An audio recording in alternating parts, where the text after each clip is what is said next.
Hello प्यारे भाइयों और बहनों, आपका महर टीचिंग में स्वागत है। मैं महाजनपद या जनपद जो 16 है ना, उन सब का वर्णन यहाँ करने जा रहे हैं। ये 10वां टॉपिक है हमारे यूजीसी नेट सेकंड पेपर इतिहास का। ये 2 पेज के नोट्स अभी बनाए हैं, 3 यहाँ तक बनाए हैं, लेकिन अभी मैं आपको 8-10 से महाजनपद ही दूंगी क्योंकि वीडियो बड़ा हो जाएगा। और कहाँ से ये कौन से सिलेबस हैं, कौन सा टॉपिक है वो मैं बता दूँ अभी आपको। ये सिलेबस है हमारे पास, आप देख सकते हो ये सिलेबस।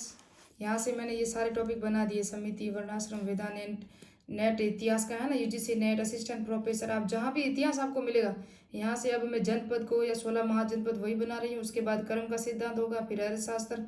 इसी तरह आपको unit wise topic wise video मिल रहे हैं। अभी 2 पेज के ही मैं बताऊंगी, पूरे नहीं बताऊंगी। अगर वीडियो बड़ा होगा तो नहीं बताऊंगी, नेक्स्ट पार्ट में पूरा बताऊंगी। ये 10वां टॉपिक है हमारा यूजीसी नेट इतिहास सेकंड पेपर, जो सिलेबस के अकॉर्डिंग चल रहे हैं। और इसके अंदर सेट के अंदर भी यही है, हमारे राजस्थान सेट दे रहे हैं ना, उसके अंदर भी यही होगा। असिस्टेंट प्रोफेसर के अंदर भी 16 महाजनपद है, रीट के अंदर भी है, सेकंड ग्रेड के भी, RS मैन, हर जगह जहाँ भी जाओगे हिस्ट्री के टॉपिक आपको मिलेंगे ही मिलेंगे। और हिस्ट्री के बिना तो इतिहास ही अधूरा है, आपको पता ही है। तो अभी हम स्टार्ट करते हैं। ये जो मगध साम्राज्य का जो उत्कर्ष काल था, महाजनपद काल, ये देख सकते हो आप। मगध साम्राज्य का उत्कर्ष 6ठी शताब्दी ईसा पूर्व में लोहे के इस्तेमाल से कृषि व अन्य आर्थिक परिवर्तन से ही यह काल द्वितीय नगरीकरण का काल कहलाता है। कौन सा काल कहलाता है? द्वितीय नगरीकरण का काल कहलाता है महाजनपद काल। यह गंगा घाटी में विकसित हुआ था, और इससे पहले जो विकसित हुआ था ना, वो सिंधु और सतलज नदियों घाटियों में विकसित हुआ था। प्रथम नगरीकरण हड़प्पा सभ्यता का काल माना जाता है। ये देखो, हड़प्पा सभ्यता जो सिंधु की सहायक नदियों के किनारे हुई थी, ये प्रथम नगरीकरण सभ्यता थी। द्वितीय नगरीकरण गंगा और उनकी गंगा घाटी में विकसित हुई थी। उत्तरी काले चमकीले मर्दबान द्वितीय नगरीकरण की विशेषताएं आहत सिक्के यानी पंचमार्क सिक्के भी 6ठी शताब्दी ईसा पूर्व में हुए थे, है ना। और इसके बाद हम आगे देखेंगे, महात्मा बुद्ध के जन्म से पहले ही 16 महाजनपदों का निर्माण हो चुका था। बौद्ध ग्रंथ अंगुत्तर निकाय में 16 महाजनपदों का नाम, और बौद्ध ग्रंथ महावस्तु में 16 महाजनपदों की सूची मिलती है। जैन ग्रंथ भगवती सूत्र में भी सूची मिलती है, लेकिन बौद्ध ग्रंथ महावस्तु में गांधार व कंबोज के स्थान पर सीवी और दर्शान का उल्लेख मिलता है ना। और उसके बाद देखोगे तो एक बौद्ध ग्रंथ जो है ना, अंगुत्तर निकाय में 16 महाजनपदों का डिटेल से वर्णन मिलता है हमको। तो अब देख सकते हैं महाजनपद, 4 महाजनपद थे ना, वो शक्तिशाली थे। कौन कौन से थे? 4 महाजनपद शक्तिशाली थे। इसमें राजतंत्रात्मक शासन प्रणाली थी। कौन कौन से थे? मगध, कौशल, वत्स और अवंती, ये 4 थे। कौशल, अवंती और पांचाल 3 जो जनपद थे ना, इनकी 2-2 राजधानियां थी। क्या क्या थी? 2-2 राजधानियां थी। वज्जी व मल को छोड़कर सभी में राजतंत्रात्मक शासन प्रणाली थी। किस किस में? एक तो वज्जी और एक मल। मल 2 थे, कुशीनारा के मल थे, पावा के मल थे। तो इनको सबको छोड़ के सभी के अंदर क्या थी? राजतंत्रात्मक शासन प्रणाली थी, और इनमें गणतंत्रात्मक थी, है ना। ये दोनों याद रखना, वज्जी और मल में गणतंत्रात्मक थी। मगध सबसे शक्तिशाली जनपद था। अब स्टार्ट करते हैं पहला ही जनपद, अंग या चंपा। चंपा का प्राचीन नाम क्या था? मालिनी था। ये बिहार के भागलपुर और मुंगेर अंग में थे। दीर्घ निकाय के अनुसार चंपा का वास्तुकार कौन था? महागोविंद था। कौन था? महागोविंद था। किसका?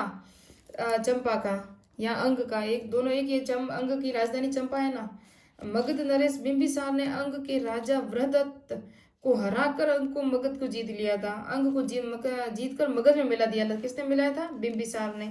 उसके बाद है दूसरा मगध। प्रारंभिक राजधानी गिरिवर्ष थी। यह पटना, गया और शाहाबाद जिलों में है। बाद में पाटलिपुत्र, कुसुमपुर, पुष्पपुर और कुसुम ध्वज बनी, जो मगध सर्वाधिक शक्तिशाली राजतंत्र था। तो इनकी बाद में ये सारी राजधानियां बनी थी, है ना। पाटलिपुत्र भी बनी थी। तो उसके बाद हम देखेंगे, और उसके बाद यह प्रमुख राजवंश वृहदत्त वंश, हर्यक, इनकी जो मगध में कौन कौन से राजवंश थे ये देख सकते हो आप। मगध में थे जो प्रमुख राजवंश, वृहदत्त, हर्यक, शिशुनाग वंश, नंद वंश था, जिसने चंद्रगुप्त मौर्य से युद्ध करके मौर्य वंश की स्थापना की थी। यहाँ यह बुद्ध काल का यह राजा, बुद्ध काल यहाँ का राजा वृहदत्त था, है ना, वृहदत्त। फिर अंग व मगध का सर्वप्रथम उल्लेख अथर्ववेद में मिलता है। किसका? अंग व मगध का। पंचशील ब्राह्मण में यहाँ के निवासियों को प्राच्य या व्रात्य कहा गया। तीसरा जो महाजनपद है, काशी, वाराणसी, बनारस, वर्तमान में क्या कहते हैं इसे? प्रयागराज।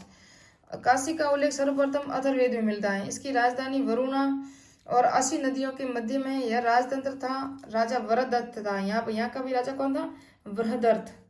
और मगध का भी राजा अंतिम में कौन था? बृहदर्थ। और काशी का भी अंतिम राजा कौन था? अंतिम राजा नहीं, यहाँ का राजा बृहदर्थ था। अंतिम राजा तो बाद में बताएंगे। सोमदत्त जातक के अनुसार मगध, कौशल और अंग कौन है? मगध, कौशल और अंग। ये 2-3 पेज है, मैं आपको 5 से ही कराऊंगी जनपद। नेक्स्ट में 3 वीडियो में पूरा करूंगी छोटे छोटे पार्ट में। यह काशी पर अधिकार था, काशी पर अधिकार था तीनों का, तीनों पर काशी का अधिकार था। कौन कौन से मैंने बता दिया अभी आपको, ये देख सकते हो। एक तो था मगध, कौशल और अंग, इन तीनों पे काशी का अधिकार था, है ना। उसके बाद काशी भिक्षुओं के वस्त्र, काशी में जो था ना स्थान, काशी में भिक्षुओं के वस्त्र काशी में तैयार होते थे, भिक्षुओं के वस्त्र और सूती वस्त्र और घोड़े के व्यापार के लिए प्रसिद्ध था। कौन सा स्थल? काशी था, इम्पोर्टेंट है। फिर कौशल नरेश कंस ने काशी को जीत लिया। अंत में मगध शासक अजातशत्रु ने अपने राज्य में मगध में मिला लिया, अजातशत्रु ने इसको फिर से मिला लिया था। चौथा ये जो जनपद है वो कौशल है, इसकी राजधानी श्रावस्ती और सहित महित भी कहते हैं इसे। सरयू नदी इनको 2 भागों में विभाजित करती है। इनकी 2 राजधानियां इसलिए कि सरयू नदी 2 भागों में विभाजित करती है, इसलिए इनकी 2 राजधानियां। उत्तरी श्रावस्ती जो बाद में अयोध्या स्थानांतरित हुई, और दक्षिणी जनती कौशल की राजधानी कुशावती थी, यह राजतंत्र था। यहाँ का राजा महाकौशल था। बुद्ध के समय यहाँ प्रसेनजीत था, बुद्ध के समय जो राजा था ना वो प्रसेनजीत था। मगध नरेश अजातशत्रु ने अपने राज्य में मिला लिया, फिर भी किसको मिला लिया? कौशल को भी मिला लिया था। और प्रसेनजीत ने अपनी पुत्री का विवाह, कौन थी पुत्री? वजीरा, वजीरे का विवाह मगध नरेश अजातशत्रु से किया और काशी प्रदेश दहेज में दिया था। किसने दिया था? कौशल नरेश था ना, प्रसेनजीत ने अपनी पुत्री का विवाह अजातशत्रु से किया और काशी को दहेज में दे दिया था। खेमा ने प्रसेनजीत को बौद्ध धर्म से दीक्षित किया था। प्रसेनजीत कहाँ का शासक था?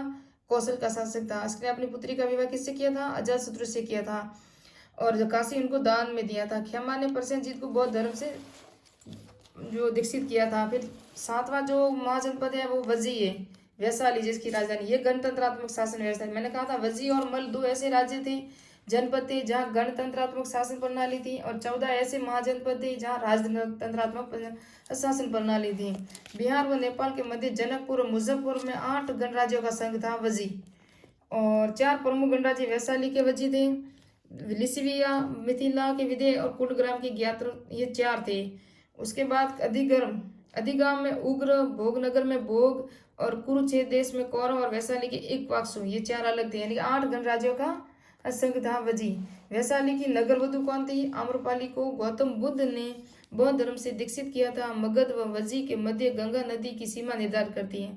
मगध और वजी है ना, दोनों है ना, गंगा नदी की सीमा निर्धारित करते हैं। वजी का शाब्दिक अर्थ है पशुपालन कर समुदाय। क्या अर्थ है वजी का? पशुपालक समुदाय से है।